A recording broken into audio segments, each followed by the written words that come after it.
BRS के सदर व कायद अपोजिशन के चंद्रशेखर राव की बस यात्रा के दूसरे दिन भुवनगिर में रोड शो के दौरान खिताब करते हुए उन्होंने कहा कि एक पार्टी खुदा के नाम पर वोट मांग रही है, दूसरी पार्टी वोट रखकर वोट देने का मुतालबा कर रही है।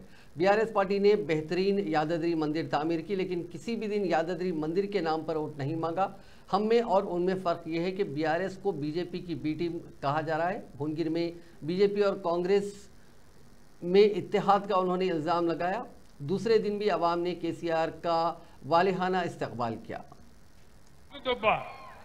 అంతేనా యువకులకు నేను ముఖ్యంగా మనవి చేస్తా ఉన్నా, మా వయసు మీరిపోతా ఉంది, ఈ తెలంగాణ మీది, భవిష్యత్తు మీది, ఈ రాష్ట్రాన్ని ముందుకు నడిపేది మీరు ఆలోచన చేసి బుద్ధితో ఏం జరుగుతా ఉంది ఈ పార్లమెంట్ ఎలక్షన్ లో, ఎవరు గెలిస్తే ఈ రాష్ట్రానికి లాభం, ఎవరి వల్ల మనకు మేలు జరుగుతుంది అనేది ఆలోచన చేసి చేయాలి. ఇక కాంగ్రెస్ పార్టీ తెలంగాణకు 1956 నుంచి ఇప్పటిదాకా మన శత్రువే కాంగ్రెస్ పార్టీ.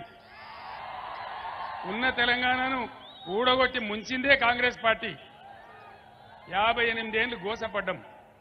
భువనగిరి ప్రాంతం, ఆలేరు ప్రాంతం, జనగామ ప్రాంతం ఎంత గోసలో ఉండే, నీళ్ల వ్యాపారాలు ఉంటుండే, ట్యాంకర్లు ఉంటుండే, బిందెలు పట్టుకొని మోసుడు ఉంటుండే,